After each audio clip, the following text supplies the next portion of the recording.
His family has been rooted in the South Bay for generations. Sam Liccardo went on to serve Santa Clara County as criminal prosecutor, then San Jose council member, and he is now finishing up his second and final term as mayor to one of the biggest Bay Area cities.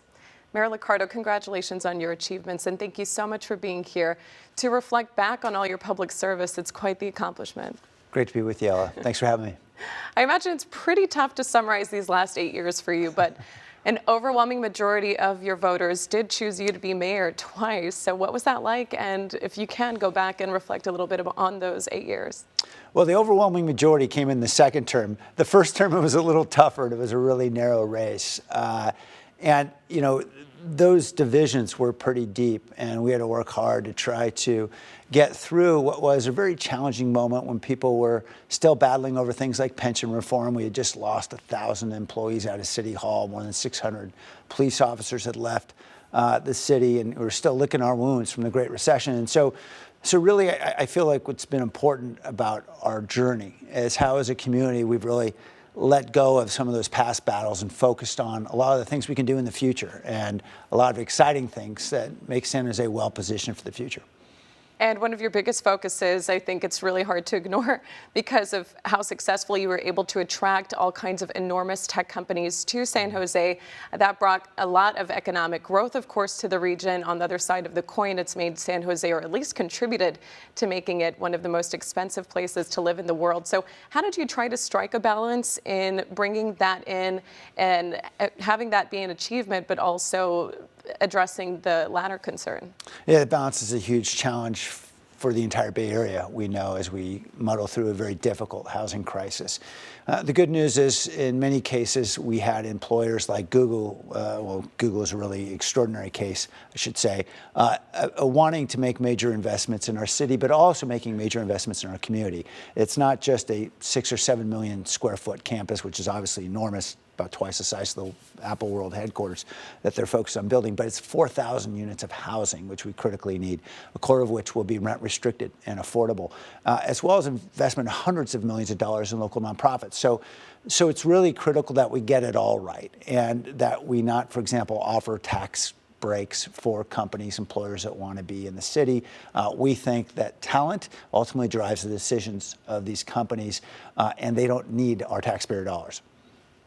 And speaking of housing and the goals that you had set back in 2017 to create about 25,000 new homes in the Bay Area, some of them affordable, have you been able to meet that goal? I believe the end goal year was 2022. Yeah, bluntly, no. You know, we're doing pretty well on building market rate housing, though not nearly enough. We really failed in terms of building enough affordable housing, and there are a lot of causes of that. We've certainly had challenges through pandemics and real challenges in getting housing construction to move forward, because right now it's very difficult for builders to get financing because of the very high costs of land and labor and all the other issues here. So what we've really had to focus on is how we can, first of all, get through a lot of the legal challenges we were having before. For example, we haven't built a single housing project in North San Jose in more than a decade. We finally have just concluded, after many months of negotiation and work, the county has finally agreed not to sue builders who want to build in North San Jose. That's taken a lot of work to get there, but we're finally there. That's going to enable us to build thousands of units really along a transit corridor, North First Street, near BART stations, the kind of transit-oriented development that our region really needs to be able to both provide more affordable housing and also to reduce the traffic impacts of that housing. And not to mention the supply chain woes, of course, have added to the difficulty of housing production as well. So plans to keep people housed took many forms in the South Bay City, of course. Yeah. Some shorter term with Project Home Key, converting motels, also building some tiny homes. But what have you seen that works in keeping people housed long term? What do you see as most effective strategies? Yeah, you know, we've had to muddle through this like every big city in the Western United States that is grappling with a major crisis in homelessness. What seems to be working first is prevention, because we know we can avoid a lot of human misery and also save a lot of dollars by getting to families before they get that eviction notice. With small cash infusions, $4,000 or $5,000, what we're finding is 95% of the families are staying housed a year later, which is a much better way to go than trying to deal with the human crisis of people who are out on the street. What we're also finding is that we can't just build housing the same old way and expect to get out of this crisis. In the Bay Area, it takes 5 or 6 years to build an apartment building at perhaps $800,000 of construction costs per unit.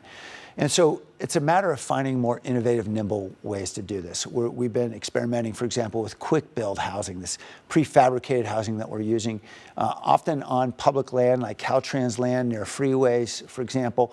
Other developers may not want to build there, but we can build there and we can provide dignified, safe housing, private bathrooms, private bedrooms for our unhoused residents that help them get back on their feet and help them transition into more permanent situations. We've been able to build that housing at maybe $100,000 a unit, a small fraction of the other costs, and able to do it in months rather than years. Really scaling that kind of approach is going to be the secret for us going forward. So do you find it's important for the city to acquire land to be able to make use of it in order to fast track housing? We're going to beg, borrow, or steal. And what we've been doing is leasing from other public agencies. In some cases, we purchase and own. But the reality is land is not cheap, and it's not going to get cheap anytime soon.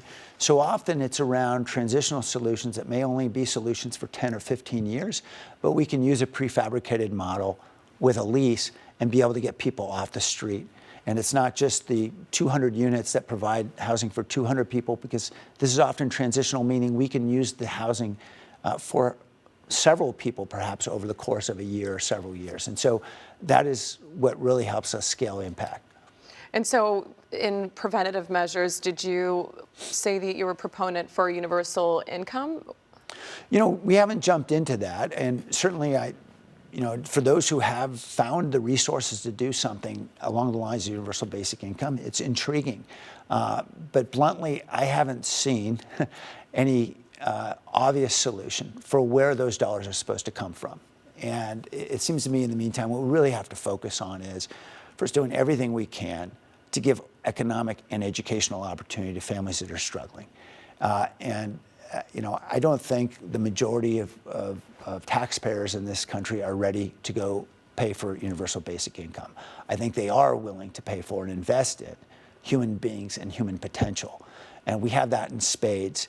And we know that potential and talent is equally distributed in our city, but we know opportunity is not. And so it's around ensuring more of our kids have access to college. So that's why we launched an Aspires program. It's helping 2,000 first-generation students to be able to get on a pathway to college with scholarship programs and eliminating a lot of those barriers. It's around providing the first summer job for 5,000 kids that we have through the San Jose Works programs. It's those kinds of opportunities to ensure that our young people have great opportunities.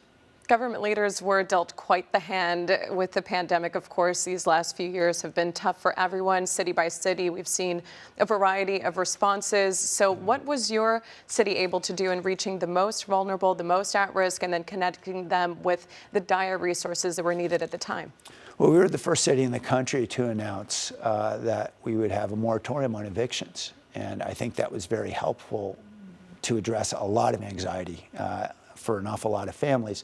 But also, I think other cities came along as well, and ultimately the state, and I think that was a good thing that avoided a lot of human suffering. We had a lot of fails as well, drop balls, because this pandemic thing was pretty new for everybody. We were struggling to try to catch up, but I'm really proud of the way that our city team pulled together. Within a matter of weeks, we went from distributing a few hundred meals a week for seniors in community centers to supporting the distribution of more than 2 million meals a week through a host of different services and nonprofits, with great support from obviously leaders like Second Harvest and other nonprofits. So what we saw was a lot of folks ran into the fire to try to help. And by that, I mean not just city, but also nonprofits, a lot of volunteers. It was heartening to be leading the city at a time when we saw so many people coming out to help and see how they could support their neighbors. Were there particular challenges in reaching people maybe whose English is second language or they don't speak the language? Oh, absolutely. I mean, San Jose is a city where 40% of our adults were born in a foreign country. And Spanish and Vietnamese being the primary languages spoken, but many, many other languages. Fortunately, the county was really on top of this issue, working with us as well. Obviously, the county leads the charge on public health initiatives, but we really employed some unique approaches that we are now learning from and scaling. For example, really engaging and employing moms in our Latino community that were able to communicate in a much better way than the government ever could, to develop bonds of trust, which are so critical. We know we can only move at the speed of trust when you're dealing with a crisis like a pandemic, to help folks step forward and say, hey, I'm willing to be vaccinated, and to help them get the information they critically needed. So being able to partner with organizations that are on the ground, partnering with churches and temples and so forth, that was a critical lesson for us and one we'll continue to employ. Speaking of outreach, during your term in 2017, there was an unfortunate flooding of the Coyote Creek neighborhood. Of course, thousands of people, many of which you met on the ground, ended up saying that the city didn't forewarn them enough time for them to brace and prepare for this flooding. You did take acknowledgement of that at the time, owning up to some of those limitations that the city possibly had in getting that outreach done in time. But what were some things, now that the lawsuits have been settled, that you think the Water District can look back on, or that the city has now learned and taken away from, in order to make sure that just never happens again? Well, we certainly hope that the Water District will be investing in the flood protection in those neighborhoods. Particularly, the neighborhoods that got hit the hardest were neighborhoods where we had a lot of families already struggling enormously financially. And so, you know, we're hoping and we're pushing to ensure there's greater investment in flood protection in those neighborhoods. What we have, I think, done very effectively now with the Water District is developed a better system for emergency notification, understanding better that you can't rely on digital tools, particularly in a world where there may be linguistic barriers and digital divide. And so old-fashioned elbow grease is what's needed. You got to go knock on doors. You got to use the loudspeakers, everything else. And so we've got a lot of different tools now that we're better equipped for the next. We know there's going to be a disaster at some point, whether it's earthquake, flood, whatever else it might be. But we're better equipped than ever. And I think the lessons learned have been important for us. We have really boosted our emergency preparedness considerably in recent years, as I think every city has to, because the reality is climate change is very much upon us, and we're going to have to all be much more nimble in responding. And San Jose, unfortunately, keeps coming up in the news for traffic deaths. It feels more often than we would like to see. You were just at a memorial this past weekend for a community activist, Maria Marcello. Yeah. Why do you think this continues to happen at such a rate, and what is the city doing in response? Well, it's happening at this rate because it's happening at this rate in every major city in the United States. It's a national crisis. As you look at all the data from NHTSA, LA just commemorated its all-time peak in traffic deaths as well. We're just seeing this everywhere.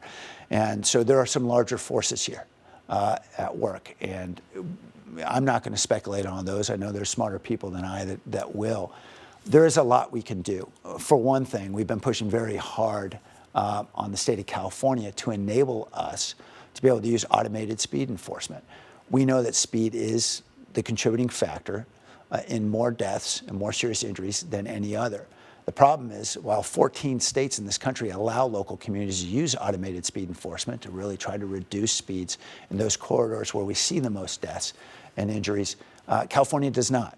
And although we've had leadership from local officials like David Chu pushing for this, we haven't been able to get a bill over the goal line in the legislature. So that's going to be critical for us. We're doing a lot of investing right now in those corridors, the 17 corridors that we've identified in the city that where we're seeing the most injuries and deaths. In fact, with data, we've been able to identify that about half of our vehicle-related deaths are happening on just those 17 corridors. So now we know where the investment is, we know where we need to slow the traffic down, and we're investing in everything from road diets to installing wider bike lanes, which actually force traffic to move slower by narrowing the field of vision and improving lighting, all those things you got to do. You're, of course, an avid cyclist and unfortunately have been hit yourself while riding. I hope you're recovering well from your injuries as best as you can.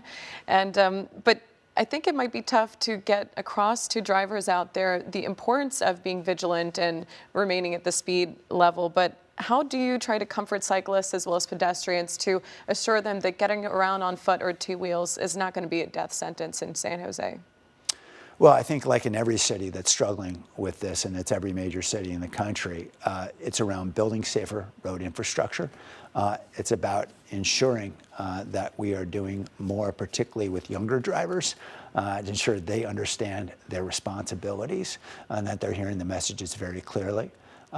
And obviously, we have to do everything we can with enforcement. And while we've added more than 200 police officers in the last few years of my tenure, we know we have the most thinly staffed major city police department in the country, and we need more enforcement. And so whether it's with technology like automated speed enforcement or more police, we simply need to get more enforcement out there.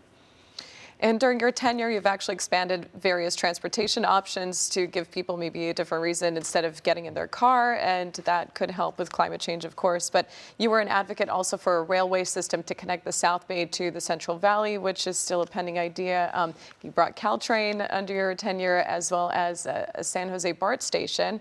And there's a second BART station in the works, some planning for the downtown area. We have heard from business owners, small businesses, who are concerned that they might be pushed out, not have an option of a second place to go, and just shut their doors for good. So what's being done to quell their concerns? Yeah, actually there are 3 BART stations that are planned, and we hope that will be under construction next year. We've already purchased the boring machine, so it's fair to say it's on its way, and we have 1 current station now. What we need to do at the board level at the Valley Transportation Authority, which is the transit agency that oversees all this, is make sure that first people are taken care of. They're getting all the information they need to make good decisions for themselves, and that we're being fair. We're being fair with the property owners, those business owners that are being displaced.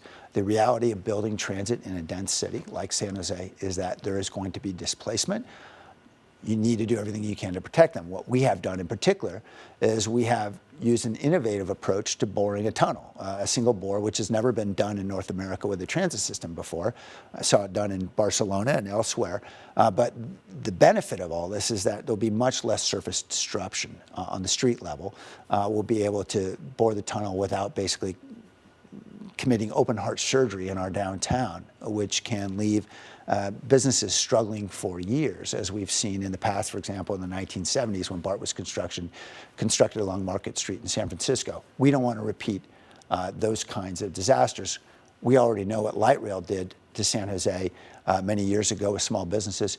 So we are investing the dollars it takes to ensure that kind of construction method won't be used, what we call cut and cover, instead a single bore. You were a major backer for your successor, Matt Mahan, of course. Why are you happy to see him at the helm, and any advice for your successor on how he can make this future of San Jose brighter? Well, Matt's going to be great. He's a very, very bright guy.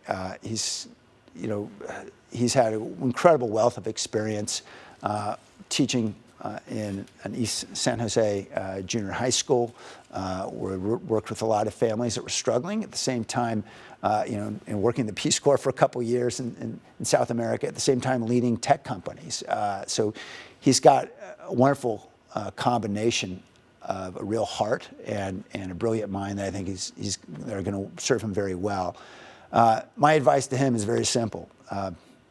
Don't let anybody take the joy from the job. This is the best job in the world, is being a big city mayor. There's no other job where you can have so much positive impact on a community that you love and you care about. And that joy that you have the first day of work, knowing, hey, we're going to go get some good things done, that's a joy you need to hang on to, even in the tough times, because there's going to be plenty of battles and certainly plenty of detractors. That's the way it works when you're a big city mayor. But as long as you keep that joy, it's the best job on the planet. You've built up quite the resume. What's next for you? I go get a job, work for a living. So, so my wife and I are going to figure all that out in the next few weeks. I really wanted to focus on sprinting through the tape of getting a lot of things done here in San Jose before I start thinking about the next job. But I'll make a decision in a few weeks. So no name on a ballot anytime soon? Not this year. Okay. Thank you so much for being here and talking with us. Great to be with you all. Thanks.